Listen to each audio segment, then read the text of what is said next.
Hello, and thanks so much for being with us today. It is our pleasure to talk today with filmmaker Thomas Allen Harris.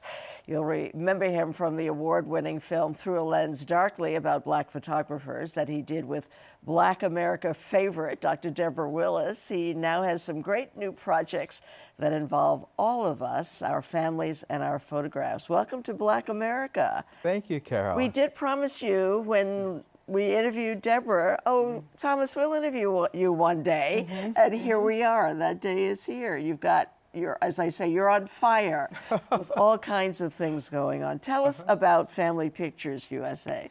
Well, as part of Through a Lens Darkly, we created a transmedia community engagement project called Digital Diaspora Family Reunion, in which we went around the country and asked people to share their family photographs with us, and we helped them tell a story using their family photographs. And that's something that's been part of my filmmaking practice for 20-something years.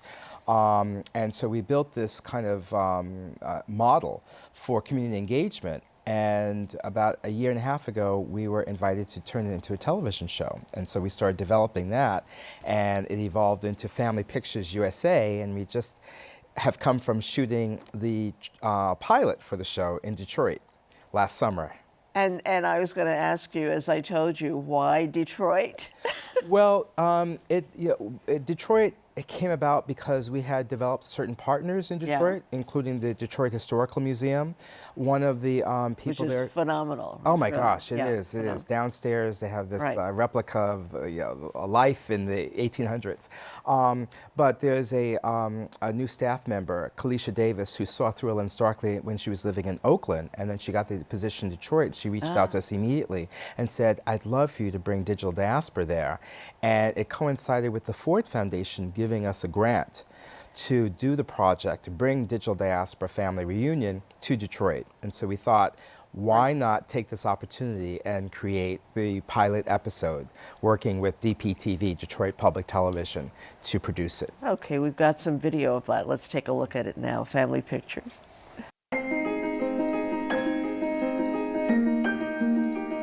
Family Pictures USA is a show about our stories. Discovering hidden connections to history and to one another. I grew up in a family of photographers, and every photograph had a story about the lives of people that I didn't know but who were connected to me, and it inspired me creatively and changed the way I saw the world. It's one of the reasons I spent the last 10 years traveling around the country encouraging people to see the value in their own family photographs. And now, it will be a TV show.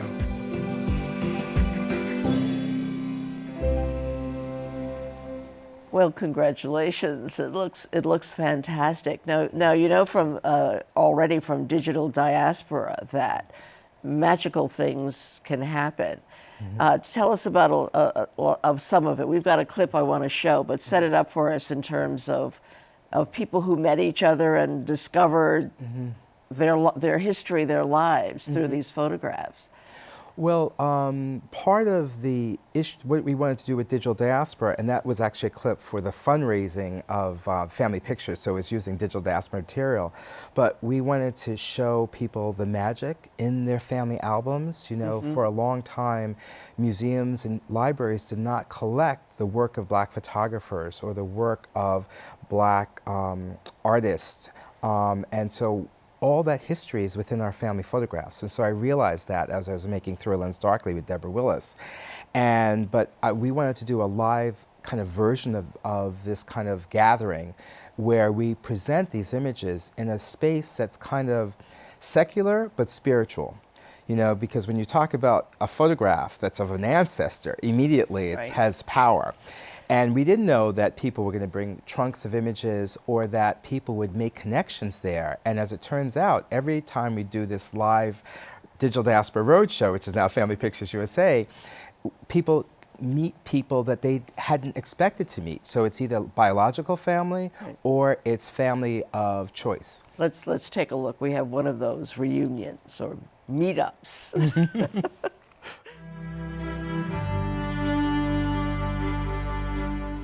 Our goal has been to use photography as a way of creating community. So that being said, this is a community exercise. So would you turn to your neighbor and just say hello, introduce yourself?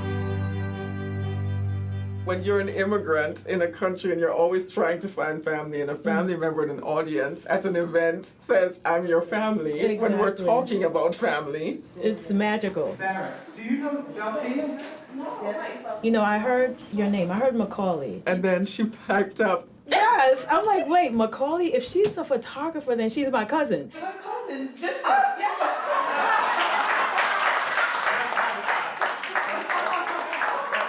We've never even met each other. we've never met each other. First time meeting each other. I was completely flustered. I didn't even know what I was talking about at that point. This is magical. This is necessary work for bringing our global family together. Absolutely. Not sure what we did. Not sure what we did. Oh, tell Papa go tanky. Oh, just love that. Love that. Worth it for those moments, I tell you. We noticed that everybody's wearing white gloves. Talk to us a little bit about the process of collecting your pictures, protecting them, bringing them for your show. A little bit about that. Well, people normally, when we think about our family photographs, we think they're only valuable to us, you know, and sometimes we don't even recognize their value until they're gone, you know. They just assume they'll always be there. But when we take people and have them present their family photographs in a live audience or to strangers, all of a sudden they realize how significant they are in terms of a people's history. And so we have people wear white gloves for two reasons. One, to let them know that this is valuable stuff. You know, you wear white gloves, you know, for when you're handling whether jewelry or, you know, really important artifacts. Right. But also, the oil in our hands is a thing that will destroy photographs the quickest. You know, so you be very careful about touching the surface emulsion of the photograph, and that's something that, as a trained photographer, I was always taught. All right, so, you know, take a closer look at those photographs, get out those white gloves. that's the way to handle them. We always ask our guests to place themselves in Black America. Talk to us about your childhood, your influences. Well, I have three major influences in my life. Well, actually four. Or maybe five. Maybe five. Or maybe 10. Right? But the first three or four. Okay. Well, my grandfather, Yes. my grandparents raised me. My parents were in school at the time, finishing up school, and so my university and graduate school, and my grandfather and my grandmother raised me, really my grandmother and my aunt. But my grandfather was a person that was kind of like my father figure, and he was an avid, he was a race man, and so he had a huge collection of Black history and African diasporic history, and J.A. Rogers, and, you know, any volume of Black America. So he would not only share this with me, and so I was reading as early as I could read the history, but he would also communicate and pass down the stories of his ancestors, his story, his father's story, his grandfather's story. So I knew more about our family than my mom and her sisters, you know, and so that created a desire in me to really value this and explore it and understand it more deeply, not just for myself, but other people's stories, that we have this official history that we would learn in schools, but then we have this other history that it was our responsibility to teach the next generation, to go back and learn from the previous generation, and that was so important. My stepdad joined our family when I was about 9 years old, and he was from South Africa. He was part of the African National Congress, and he was an exile and freedom fighter. And he came to this country to become a political television journalist. But he had an accent. At that time, the ANC was considered a communist terrorist organization. Right, a little difficult. Yeah, it was difficult. So he ended up working for the United Nations and the United Nations Anti-Apartheid Radio. But he was an avid photographer and a collector of archivist. And so I had a sense of the value of the archive, of generating the archive, of preserving it. So I have his archive and my grandfather's archive. And both myself and my brother, who's a photographer and artist, have mined the archive and used it as a source of inspiration. Right, and you went on to Harvard, and where you were called what, Tom, T-H-O-M? Yes. This discussion, yes, a little Harvard elitism there, but you also got a good education. So. I did. Well, the other person who really inspired me was my mom, and she was a chemistry professor here at CUNY, at Bronx Community College campus. Part of the family. Right. And she went to Hunter College and then NYU grad school, and so I always, even when I had lived in Tanzania, I was always a kind of science jock, if you will. You know, I grew up in the lab, in her lab at Bronx Community College, and then I went to Bronx High School of Science here in New York City, and when we came back from East Africa, and then I pursued science at college because it was I was very familiar with it, and I was thinking I was going to go to medical school or do an MD, PhD. Right. But we have the artistic world has gained you, and your mom was working in Tanzania, in Dar es Salaam, and that's how you and your brother got to East Africa. Yeah. At that time, you know, in the 60s, it was Nkrumah who was kind of the anchor of the Pan-Africanist movement. And by the 70s, President Julius Nyerere inherited that mantle.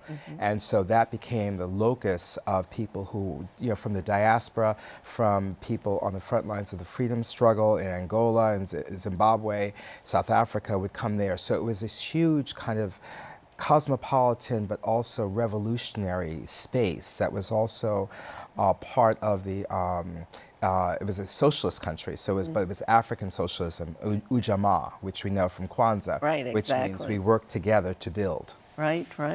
So talk to me about Deborah Willis, Dr. Deb, and how you met her and worked on the show Through a Lens Darkly. Deborah and I actually met at the Schomburg Center for Research in Black Culture in 1986. I had just come back from living in Europe, and that was the way I made my transition from science to become an artist and filmmaker. And I came back with, under the tutelage of Ellis Hayslip, who created Soul, and he was a mentor of mine, very close. Ellis, of course. And he was working at the Schomburg, producing events there with Howard Dotson, and he took me into the stacks. And he was a mentor of many, many of us, you know, of a generation. And he introduced me to Deb Willis, and I was a photographer at that time. And she just embraced me, and we embraced each other, you know. And she put me in my first show and published me in books, and we just, you know, we were kindred spirits, you know. And so we just been supportive of one another, you know, family really. Right. And she had followed all of the films, and most of the films I've made have in some ways incorporated my grandfather's or my stepdad's archive, you know, whether it's 12 Disciples of Nelson Mandela or Emmy, That's My Face, shot in Brazil, the United States and Tanzania. And so she, after she created published a groundbreaking publication, Reflections in Black, cataloging African-American contributions to photography, you know, from 1840 to the present, she wanted to turn that book into a film. And so she approached me about, you know, collaborating with that. And so we began a collaboration that started in 2000. And we have a clip. Oh, great. Let's take a look at that, and we'll talk about it on the other side. Okay. There are secrets in every family. Sometimes they're buried deeply, and sometimes they're right out there in the open, willfully unseen. There is one place where all the secrets reside, in the family photo album, in what it chooses to represent, and in what is absent, hidden.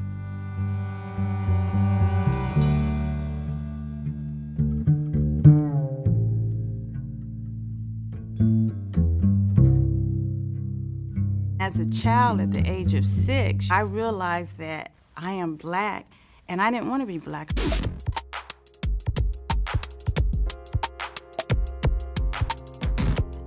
Every day we're basically told you ain't it, you don't look right. The cowards, Shiftless, laziness, stupid. Seemingly never-ending barrage of negative representations wield a certain kind of political force, even though they are fictions.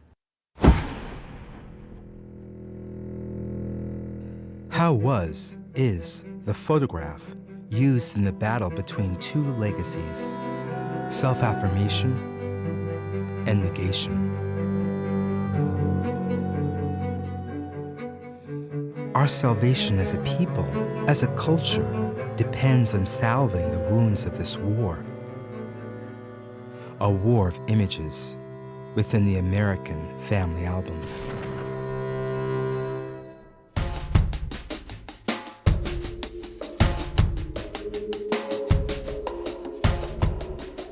Such excellent work. Every time I see that, I'm just so moved. And you won lots of awards for it, deservedly so. Thank you, Carol. One of the things that I remember from this film was when you were talking about the image of the gay relative.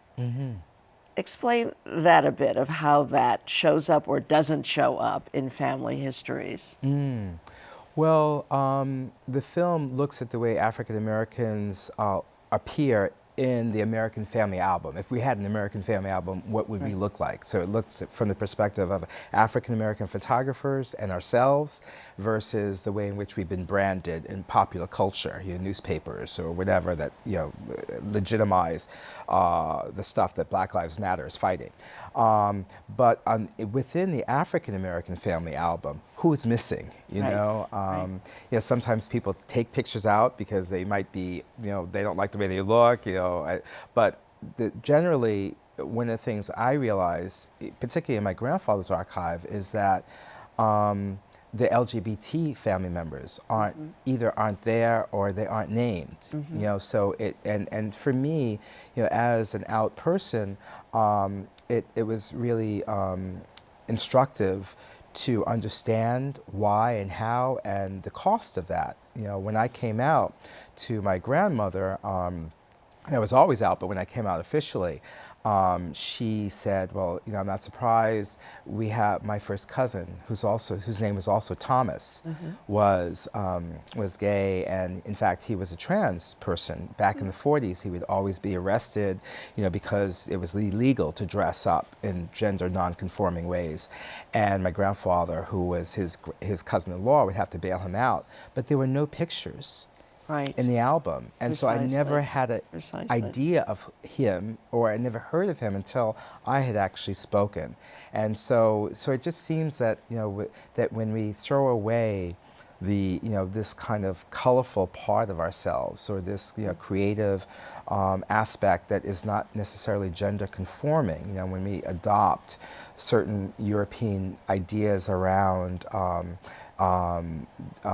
gender and sexuality, as opposed to indigenous or pre-Western ideas, where you had spaces that might be people who were healers, or people who were leaders, women who were leaders, and who would step out of the confines of gender to do what they needed to do within a community. That we need these stories, and particularly now.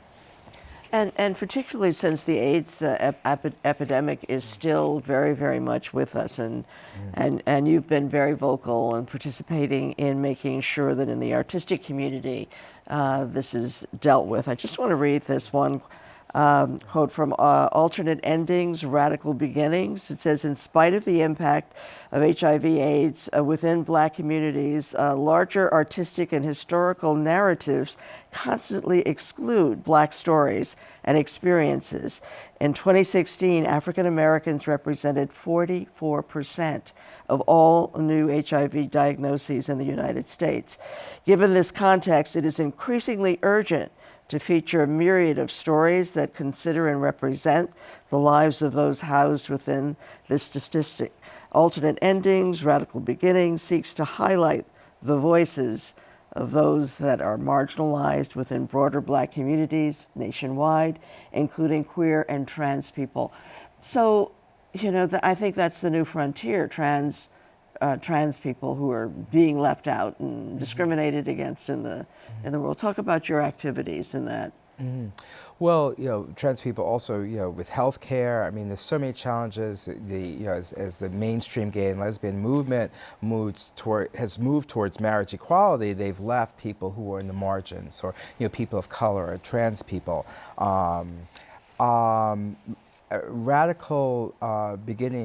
Alternate Endings, Radical Beginnings is a project of Visual AIDS, which is an art organization that helps to keep the AIDS narrative and the issue of the crisis central.